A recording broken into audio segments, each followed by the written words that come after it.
안녕하세요. 내 영혼이 잘된 같이 영혼육TV의 박혜영 성도입니다. 저는 오늘 하나님의 생명에 대한 짧은 간증을 나누려고 합니다.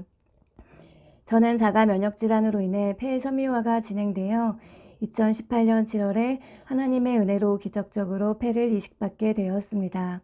저 역시도 여느 장기 이식 환자들처럼 면역 체계가 외부로부터 이식된 장기를 공격하는 것을 막기 위해 면역 억제제를 복용하고 있습니다. 말 그대로 약물로 면역 체계를 억제하는 것이기에 면역 기능의 저하로 인해 감염을 비롯한 많은 부작용들이 나타날 수 있는 상황이었습니다. 얼마 전에 정기 진료가 있었는데 보통은 진료 당일 몇 시간 전에 체열을 하고 나서 당일에 진료를 받습니다. 그런데 이번에는 제가 진료가 있기 며칠 전에 병원에 갈 일이 있어서 미리 체열을 하게 되었습니다. 피검사를 한 후 3일 후에 진료가 있었는데 그 사이에 저는 평소에 하지 않던 일을 하게 되었습니다. 저에겐 9살 난 아이가 하나 있는데 그동안 저의 오랜 투병과 회복 기간으로 미뤄왔던 엄마와 자전거 타는 것을 하기를 너무도 원했습니다. 그래서 그날 저는 처음으로 지하철로 두 정거장 약 3km 되는 거리를 자전거를 아이와 함께 타게 되었습니다. 그것은 제가 이제껏 해보지 않은 일이었고 오랜 투병 생활로 근육이 많이 손실되고 여전히 체중이 40kg가 안 되었던 저에게는 특별한 일이었습니다. 그리고 그 다음 날에는 처음으로 시도해보는 임플란트 수술을 받게 되었습니다. 치아 2개를 발치하고 임플란트를 심는 수술이었습니다. 면역 억제제를 복용하는 저에게 있어서는 일반적인 치료가 아니었습니다. 그렇게 며칠을 보내고서 진료일이 되었고 저는 약물로 인하여 백혈구가 감소되었다는 말을 듣게 되었습니다. 백혈구의 일종으로 알고 있는 호중구의 수치가 150이 채 되지 않았습니다. 나중에 확인해 보니 이 호중구의 정상 수치가 2000에서 7500 사이라고 하였습니다. 의료진은 평상시와 같이 잘 지냈다는 저의 말에 몇 번을 되물었습니다.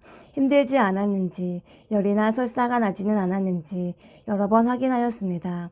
그러나 저는 실제로 그 어느 때보다도 건강하게 지냈고 오히려 이전에 하지 못했던 일들을 하며 정상적인 삶을 살고 있었습니다. 그럼에도 의료진의 처방을 따라 주사를 맞게 되었는데 주사실의 의료진조차도 저에게 항암을 하는지 물었습니다. 아마도 저의 처방과 피검사 수치를 보고는 묻는 것 같았습니다.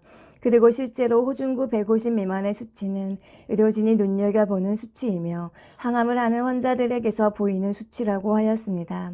이 상황들을 접하면서 저는 제 안에 있는 남다른 생명에 대해 집중하게 되었습니다. 제 안에는 초월적인 생명, 어떤 것에도 손상될 수 없는 생명이 있다는 것에 더욱 확신하게 되었습니다.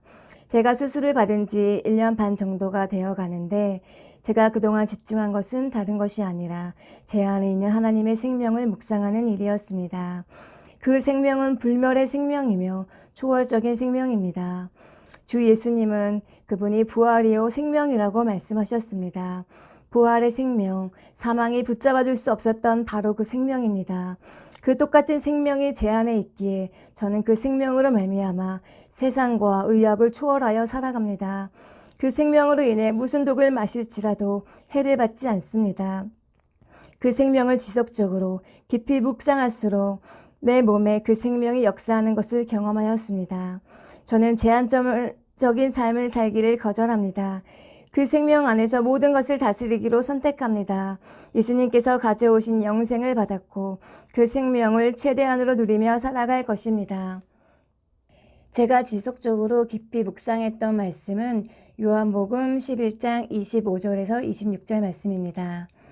예수께서 그녀에게 말씀하시기를 나는 부활이요 생명이니 나를 믿는 자는 죽어도 살 것이며 또 살아서 나를 믿는 자는 누구나 영원히 죽지 아니하리라. 내가 이것을 믿느냐고 하시니. 아프신 분들이 있다면 이 말씀을 묵상해 보십시오. 부활의 생명의 똑같은 능력을 경험하시게 될 것입니다. 할렐루야.